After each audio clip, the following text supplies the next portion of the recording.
Hi YouTube. I am going to do one of those wonderful body shots and then I will continue with the video.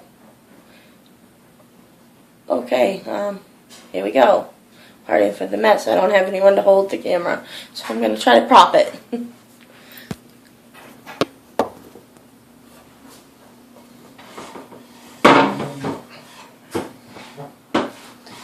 Okay, here we go.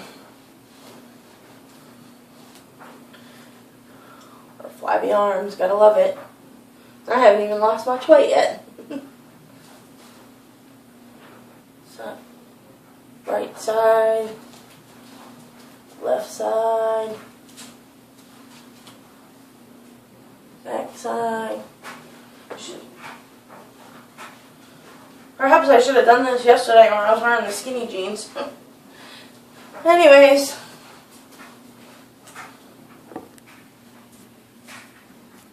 That's the body shot.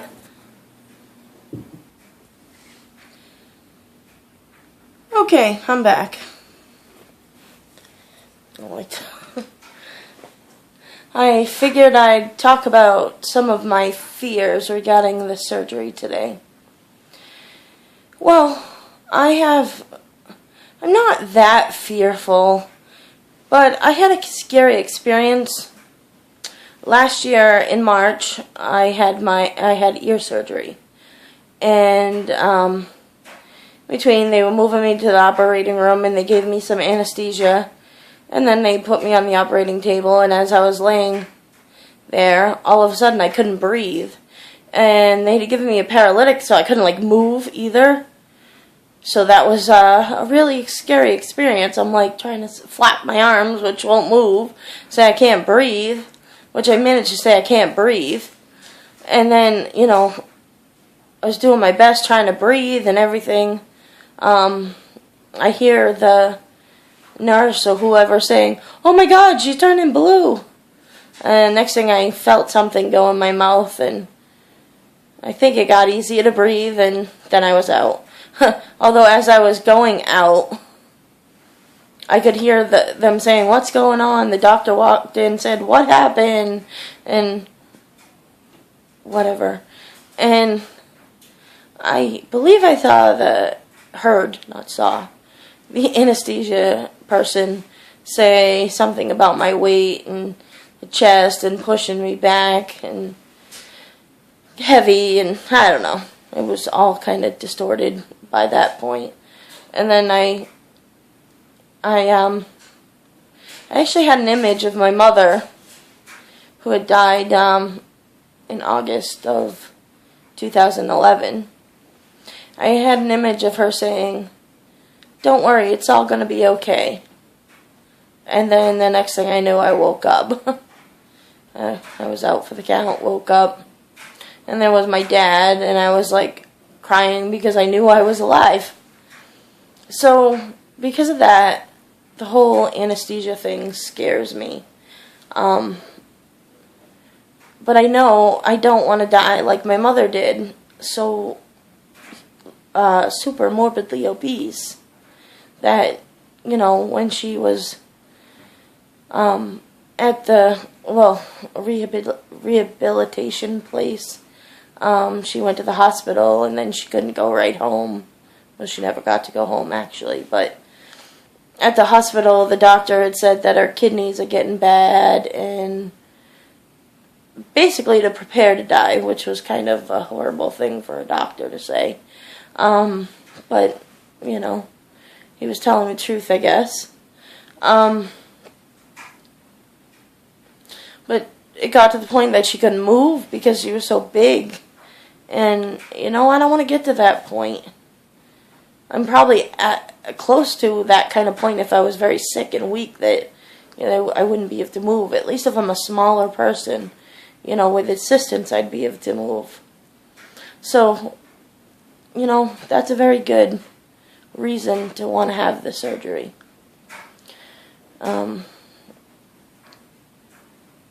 But that is a fear. I have a 19-year-old son, and I have an almost 7-year-old daughter. And Another thing that scares me is, should something happen to me, what's going to happen to her? My kids don't have their father in their life. I don't have a lot of family members that I would trust to leave her with.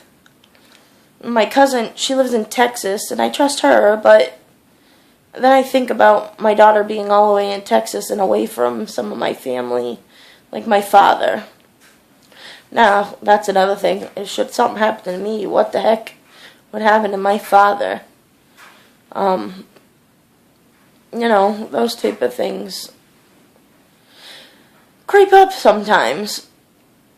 I'm not really anxious about it or anything. It's just a worry. Now, other, worries I have, things that I must plan and I'm trying to figure out is, not even talking about if something should happen to me, is the whole 3-4 day stay in the hospital. I have no idea who's going to take care of my daughter. There's a couple people that I know that could. One of my friends, she'd probably do it.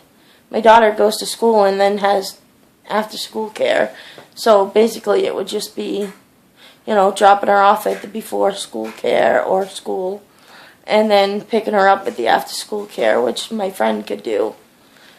But I don't know how my friend will take the thought of me having this surgery. I know she doesn't approve of it, even though she's overweight herself. So I don't really know. I can't tell her I'm having my gallbladder out because she already knows I had my gallbladder out. So I don't really know, and I don't really want to lie to her anyways, but at the same point, I don't want the negativity.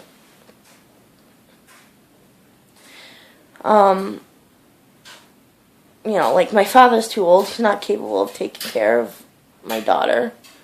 I have a niece who's 19, like my son, who has her own place, but she works, second shift. So there's no one, even if she got to school and stuff, there's no one to take care of her afterwards.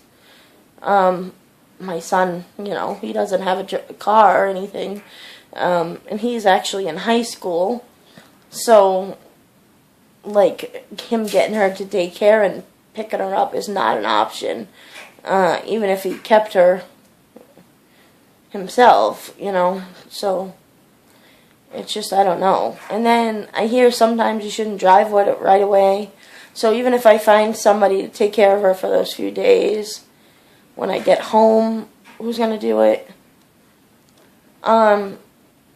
Things like that. It's really, I'm trying to figure out how to get myself to the hospital. I'm going to speak to one of my sisters who has Mondays off, to drive me and maybe my dad up there. And she lives in the same area as my dad, so she could drive my dad back home. My boyfriend can probably pick me up and bring me home on the day it's time to go home. The hospital's, it's really not that far away. It's about half an hour from where I live. But, I don't want my father all nervous driving me home or any of that stuff. So that's another thing I need to figure out. If it was closer, I could have a cab take me home, but that would be too pricey. Other than that, I don't know.